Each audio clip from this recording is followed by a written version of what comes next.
கடந்த 2 நாட்களாக கிளாம்பாக்கம் பேருந்து நிலையம் குறித்து எதிர்க்கட்சி தலைவரும் இன்னும் சில கட்சி தலைவர்களும் தேவையற்ற வதந்திகளை பரப்பி வருகிறார்கள். வழக்கமாக இயக்கப்படுகின்ற பேருந்துகள் ஏதோ இயக்கப்படாதது போல ஒரு தோற்றத்தை உருவாக்க முயற்சி செய்கிறார்கள்.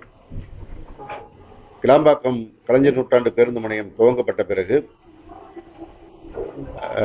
கோயம்பேடு பேருந்து நிலையத்திலே இயங்கி வந்த பேருந்துகள் 100%, 20% தற்போது மாதாவரம் பேருந்து நிலையத்திலிருந்தும், 80% பேருந்துகள் நம்முடைய கிளாம்பாக்கம் கலைஞர் நூற்றாண்டு பேருந்து முனையத்திலிருந்தும் இயக்கப்படுகிறது.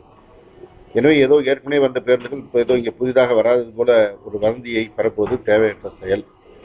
அடுத்ததாக, இந்த 2 நாட்களும் பேருந்து வரவில்லை என்று பிரச்சனை நடந்தது நள்ளிரவு நேரம் 12 மணி 1 மணி என்ற அளவிலே நடக்கிறது. மாலையிலே இது போன்ற பிரச்சனைகள் இல்லை. வழக்கமான பேருந்துகள் இயக்கப்படுகிறது. பேருந்துக்கு வருகிறவர்கள் போய்கொண்டிருக்கிறார்கள். கோயம்பேடாக இருந்தாலும் இப்பொழுது கிளாம்பாக்கமாக இருந்தாலும் இரவு 11:30க்கு மேல பேருந்துகள் இயக்குவது என்பது மிக மிக குறைவாகத்தான் இருக்கும்.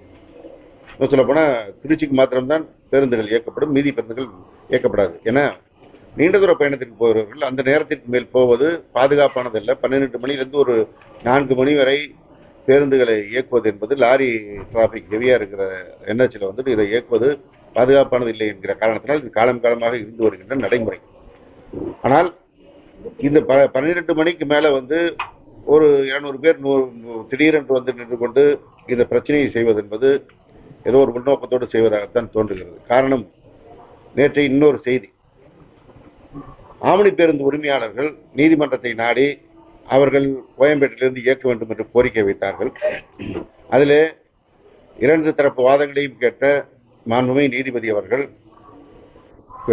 அவர்களுக்கான சில கோரிக்கைகளை ஏற்றுக்கொள்ள வேண்டும் என்று போக்குவரத்துறைக்கு கருத்து வழங்கினார்கள்.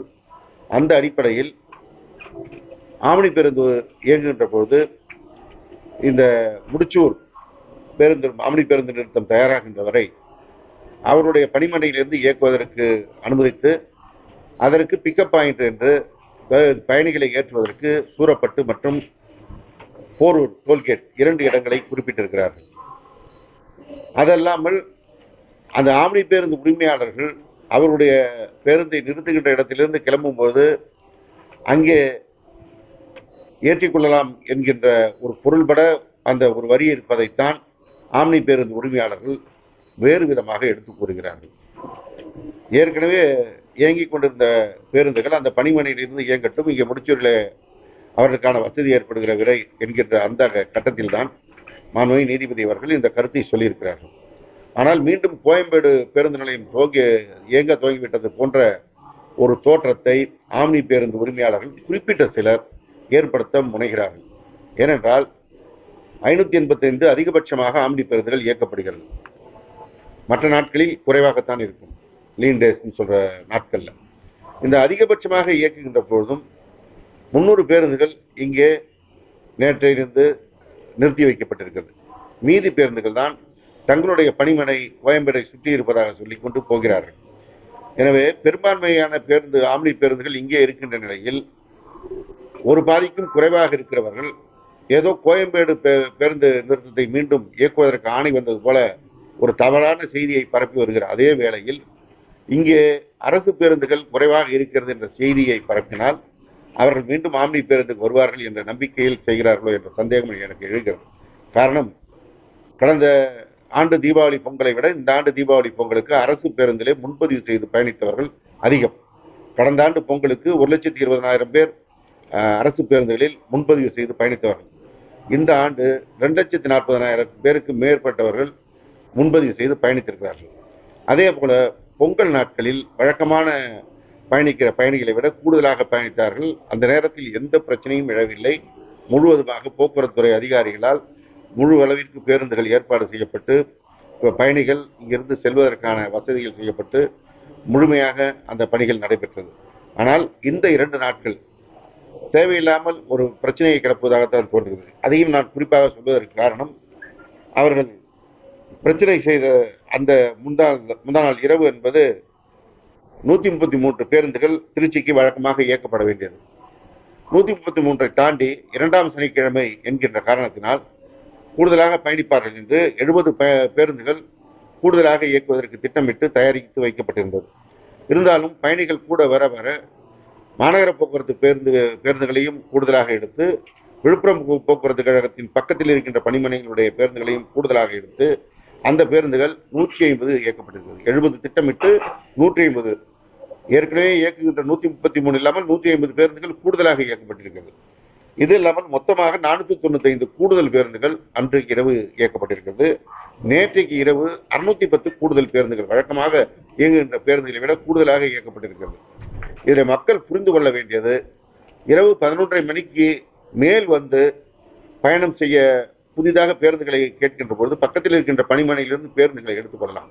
ஆனால் ஓட்டுநர் நடத்துனர் வீட்டுக்கு போனவர்களை திரும்ப அழைத்து வருவது என்பது அந்த நேரத்தில் எவ்வளவு சிரமம் என்பதை புரிந்து கொள்ள வேண்டும்.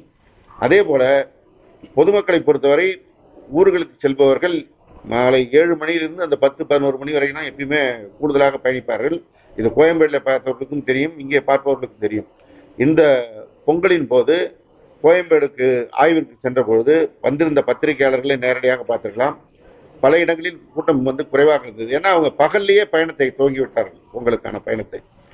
எனவே இந்த பயணங்கள் மக்களை பொறுத்தவரை அவர்கள் பயணம் செய்கின்ற அளவிற்கான பேருந்துகள் இயக்கப்பட்டு கொண்டிருக்கிறது. இந்த நள்ளிரவு நேரத்தில் வருகின்றவர்கள் குறித்து ஆய்வு செய்ய வேண்டிய ஒரு சூழலில் இருக்கிறோம்.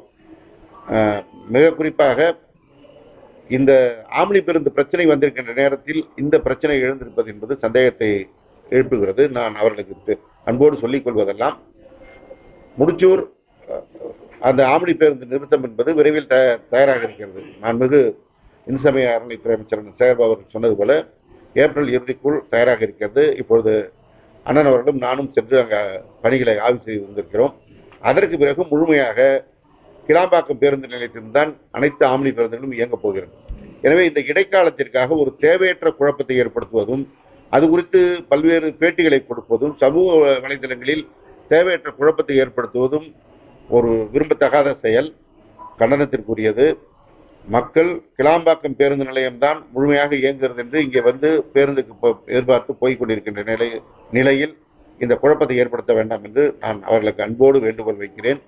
பொதுமக்களை பொறுத்தவரை கோயம்பேடில் இயங்கிய பேருந்துகளில் 20% பேருந்துகள், அதுவும் குறிப்பாக வட சென்னை பகுதியை சேர்ந்தவர்கள் பயணிப்பதற்கு ஏதுவாக இருக்க வேண்டும் என்று நம்முடைய மாண்புமிகு இந்து சமய அறநிலையத்துறை அமைச்சர் அண்ணன் சேகர்பாபு அவர்கள் ஏற்கனவே சொல்லியிருந்தபடி மாதாவரத்திலிருந்து இயக்கப்படுகிறது. காரணம், திருவொற்றியூர் பகுதியில் இருப்பவர்கள், ராயபுரம் பகுதியில் இருக்கின்றவர்கள், மாதாவரம் பகுதி, ஆவடி, அம்பத்தூர் போன்ற பகுதியில் இருக்கின்றவர்கள் கிளாம்பாக்கம் வந்து செல்வது சிரமமாக இருக்கும் என்ற காரணத்தினால்தான் 20% பேருந்துகள் அங்கிருந்து இயக்கப்படுகிறது. மீதி 80% பேருந்துகளும் கிளாம்பாக்கத்திலிருந்து முழுமையாக இயக்கப்படுகிறது. எனவே பேருந்து வசதிகள் முழுமையாக வழங்கப்படுகிறது. இன்றைக்கு போன்ற திருமண நாட்கள், விடுமுறை நாட்களில் கூடுதல் தேவைப்படுகின்ற பொழுது கூடுதலாகவும் ஏற்பாடு செய்யப்படுகிறது. அதை தாண்டி வருகின்ற போது மாநகர போக்குவரத்து பேருந்துகள் எடுத்து இயக்கப்படுகிறது. எனவே எந்த குழப்பமும் தேவையில்லை என்பதுதான் இந்த நேரத்தில் நான் வைக்கின்ற வேண்டுகோள்.